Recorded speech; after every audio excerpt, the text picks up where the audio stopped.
Unë jam Nadi, punoj se për mbrojtjen e fëmijëve në Bashkinë Elbasan. Roli im normalisht që ka të bëjë së pari me identifikimin dhe menaxhimin e rasteve të fëmijëve në rrezik.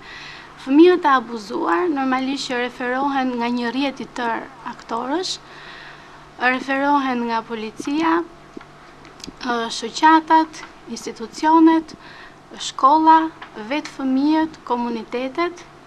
Dhe normalisht që procesi i mbrojtjes nuk është thjesht një vlerësim edhe marrje e masave emergjente për t'i ardhur në ndihmë fëmijës për nevojat e momentit që ai ka, por procesi i mbrojtjes është një proces afatgjatë që kërkon një plan ndërhyrjesh afatgjatë dhe me në qendër fëmijën.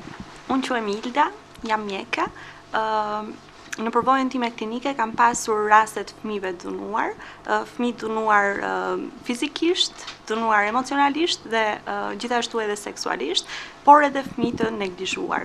Ka pasur raste që nëna e ka sjell fëmijën tek unë me një dhimbje barku apo me një problem veshkash dhe më pas ka rezultuar që në fakt nuk ka qenë as pak arsyeja e vërtet e këtij problemi fizik smundja fizike, por ka qenë dhunimi, ka qenë një rast abuziv në familje.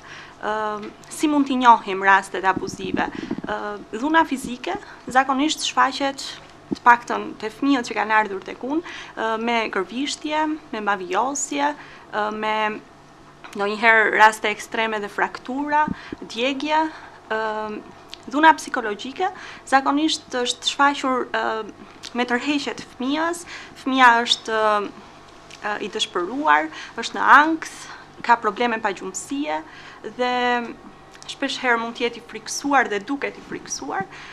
Dhuna seksuale është më e vështira për t'u kuptuar, pasi tek fëmijët të dhunuar seksualisht, ata janë si dhunuar fizikisht, janë dhe dhunuar psikologjikisht në të njëjtën kohë, përveç se seksualisht. Mënyra se si e dallojmë dhunën seksuale është një fëmijë që është i tërhequr, një fëmijë që ka turp, që e mendon veten fajtor, një fëmijë që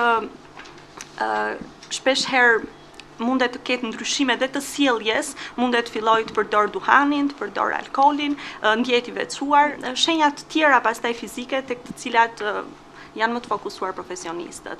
Këto shenja që sapo përmenda janë shenja që nuk duhet i njohin vetëm profesionistët e shëndetësisë, por duhet i njohin edhe gjithë ata që merren me fëmijët. Domethënë mësuesit, psikologët, punonjësit e policisë, gjykatësit dhe gjithkush që ka lidhje me fëmijën. Quhem Milita, jam psikologe shkollore prej shumë vitesh.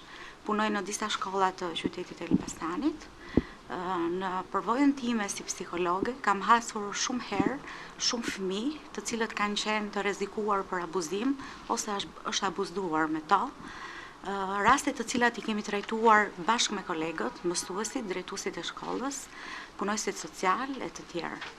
Mbaj mend që para disa kohësh ka ardhur tek unë një fëmijë i cili nuk përfshihesh me grupin, kishte probleme me sjelljen, rinte veç, nuk mësonte, nuk bënte detyrat e tjera. Mësuesja më tha që a e shohim bashkë të fëmijë, u përpoqëm ta shohim bashkë, e morëm në këshillim individual dhe fëmia tregoi që kishte probleme në familje. Prindët e fëmijës kishin probleme, ishin gati duke u divorcuar dhe fëmia po e përjetonte shumë keq këtë lloj situate. Pas shumë seansave këshillimi, unë, mësuesja kujdestare, bashkë me nënën e cila u tregua e gatshme për të na ndihmuar për këtë rast, ne ja dolëm me fëmijën. Fëmia sot është në shkollë, punon me grupin, detyrat shkollore po i kryen shumë mirë dhe është rikuperuar. Raste të tjera kemi plot. Mundohem shpesh herë që t'i them mësuesve si bashkëpunëtor, shumë të ngushtë të mit, që kujdes, verini me kujdes sjelljen e fëmijëve në klasë. Është shumë e rëndësishme të shikoni çfarë bën ai gjatë orës së mësimit. Duke pas të talon grupin e fëmijëve, ne kuptojmë që ky fëmijë ose X fëmijë ka një problem duke qëndruar veç, duke u sjellë ndryshe nga ç'është sjellur më herët e tjera, duke pas problematika me përfshirje në grup, duke bërë sjellje bullying në shkollë, bullizmi në shkollë për të treguar atë të fortin apo tiranin e klasës. Gjithashtu një mjet shumë i rëndësishëm identifikimi është vizatimi që bën fëmia, është lojrat psikosociale, nëse ai përfshihet apo jo, dhe na bën ne të kuptojmë që ky fëmijë ka ndryshuar sjellje. Pse?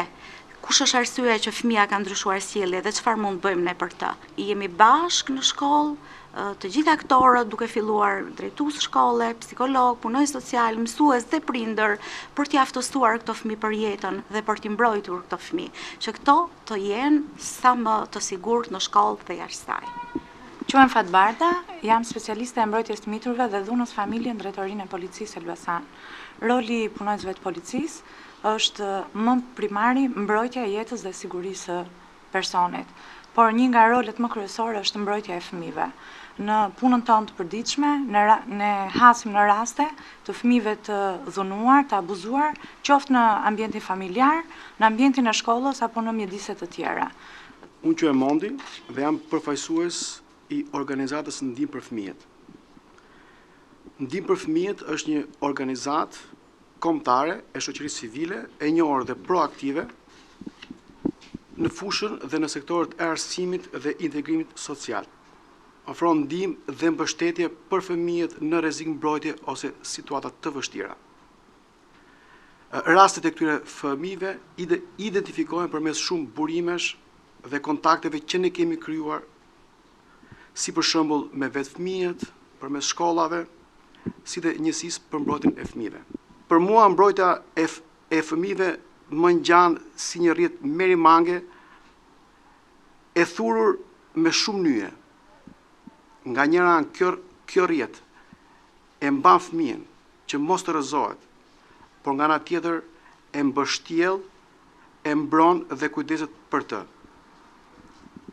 Për këtë duhet një rrjet e fortë, e bashkëpunimit, e partneritetit mes gjithë aktorëve në interes të fëmijës. Mbrojtja ka të bëjë me tërësinë e veprimeve që ndërmerr shteti, organizatat, komunitetet, individët për të mbrojtur fëmijët nga veprimet e qëllimshme apo të paqëllimshme.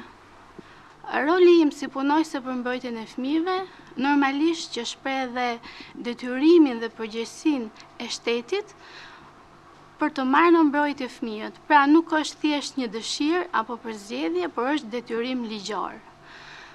Mbrojtja e fëmijëve merr një rëndësi të veçantë, jo vetëm për statusin që kanë fëmijët, por edhe për faktin që nisur nga eksperienca, abuzimi tek fëmijët ndodh në rrethin e besimit dhe nga ana tjetër fëmijët nuk flasin për abuzimin që i ndodh. Kjo për faktin se mund të kenë frikë ose mund ta shfaqin ato duke manifestuar sjellje të tjera, jo të drejtë për drejta, si për shembull mungesa në shkollë, një tërheqje nga bashkëmoshatarët, bëhen agresiv dhe normalisht që detyra imja është që unë t'i njoh shumë mirë këto sjellje për t'i ardhur në ndihmë fëmijës, për ta identifikuar dhe për t'i ardhur në ndihmë fëmijës.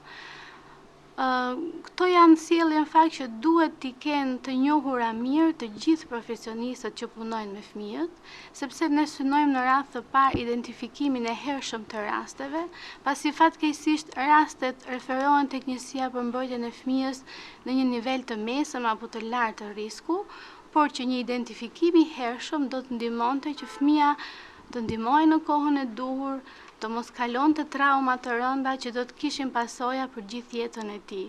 Është shumë e rëndësishme që ne si profesionist të njohim sjelljet e fëmijës, sepse fëmijët shpesh herë kërkojnë ndihmë, por jo në mënyrë të drejtë për drejtë.